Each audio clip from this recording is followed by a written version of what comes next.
આવી રહી છે કે આવતા અઠવાડિયામાં જાહેર થઈ શકે છે ચૂંટણી। ઝી 24 કલાક પર મોટી ખબર।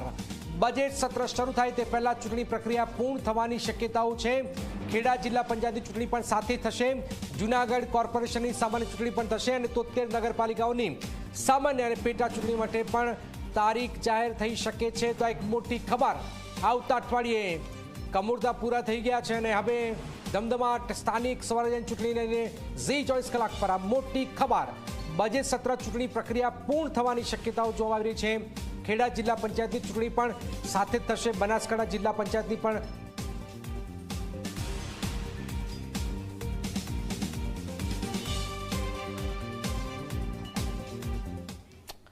તો વધુ માહિતી આપવા માટે જોડાઈ ગયા છે હિતલ પારેખ। હિતલ, કઈ તારીખ આવી શકે છે? કારણ કે રાહ જોવાતી હતી પણ ચૂંટણીની બહુ પેચીદો મામલો છે આ, તો કોઈ તારીખ આવી છે અથવા આવતા અઠવાડિયે ફાઇનલ થઈ ગયું છે, ફાઇનલ મોહર વાગી ગઈ છે? હિતલ,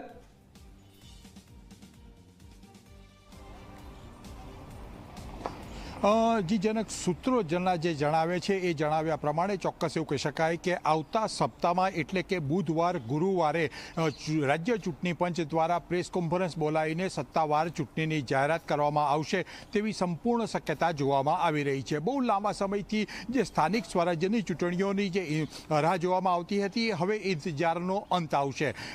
બુધવાર ગુરુવારે આ ચૂંટણીઓ જાહેર કરવામાં આવી શકે છે। આ ઉપરાંત સીધી રીતે જોવા જઈએ તો જે પ્રકારે ચૂંટણીનો કાર્યક્રમ બનાવવાની પ્રક્રિયા અત્યારે જોરશોરથી ચાલી રહી છે અને જે પ્રકારે આખરી મતદાર યાદી આવતીકાલે સીધી રીતે વાંધા સૂચનો જે આવ્યા છે એ બધા પ્રસિદ્ધ કરી દેવામાં આવશે અને ત્યાર પછી ચૂંટણી પ્રક્રિયામાં સીધી રીતે હાથ ધરવામાં આવશે। જે પ્રકારનો કાર્યક્રમ અત્યારે રચવામાં આવી રહ્યો છે અથવા કાર્યક્રમ બનાવવાની કવાયત હાથ ધરવામાં આવી છે એ રીતે જોવા જઈએ તો સીધી રીતે બુધવાર ગુરુવારે સત્તાવાર રીતે જાહેર કરવામાં આવે। 29 તારીખથી 30 તારીખની આસપાસ ચૂંટણીનું જાહેરનામું પ્રસિદ્ધ કરવામાં આવે એટલે ત્યારથી ઉમેદવારી ફોર્મ ભરવાની શરૂઆત પણ સ્થાનિક સ્વરાજ્યની ચૂંટણીમાં થઈ જાય એ પ્રકારની વિગતો અત્યારે મળી રહી છે। સ્વાભાવિક છે કે જ્યારે જાહેરનામું પ્રસિદ્ધ થતું હોય છે ત્યારથી 10 દિવસનો સમય આપવામાં આવતો હોય છે, રજાઓને બાદ કરતાનો 10 દિવસનો સમય હોય છે અને આ સમયને બાદ કર્યા પછી એટલે એક સંભવિત વાત એવી છે કે 16 તારીખની આસપાસ સીધી રીતે ચૂંટણી પ્રક્રિયા પૂર્ણ કરી દેવામાં આવે એટલે કે 14 તારીખ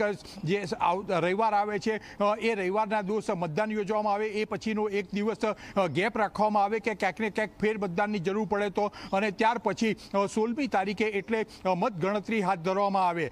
સ્વાભાવિક છે કે ગુજરાત વિધાનસભાનું જે બજેટ સત્ર છે એ લગભગ 19 તારીખે મળવાનું છે એટલે કે વિધાનસભાના સત્ર પહેલા આ સંપૂર્ણ સ્થાનિક સ્વરાજ્યની જે ચૂંટણી પ્રક્રિયા છે પૂર્ણ કરી દેવામાં આવે એ પ્રકારની કવાયત છે ચૂંટણી પંચે હાથ ધરી છે અને રાજ્ય સરકારના પણ સૂત્રો જણાવી રહ્યા છે કે રાજ્ય સરકારે પણ આ સંદર્ભે લીલી ઝંડી આપી દીધી છે। જી બિલકુલ, એટલે જે પીરિયડ જે છે હિતલ, તમે કહે બહુ શોર્ટ રાખવામાં આવશે, ટૂંકો રાખવામાં આવશે।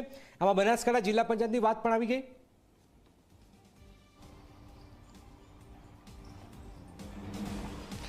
નહીં, ચોક્કસ એવું કહી શકાય કે અત્યારે જે નવરચિત મહાનગરપાલિકાઓ છે કે જે જિલ્લા પંચાયતો છે એની વાત આ ચૂંટણીમાં સમાવેશ કરવામાં નહીં આવે।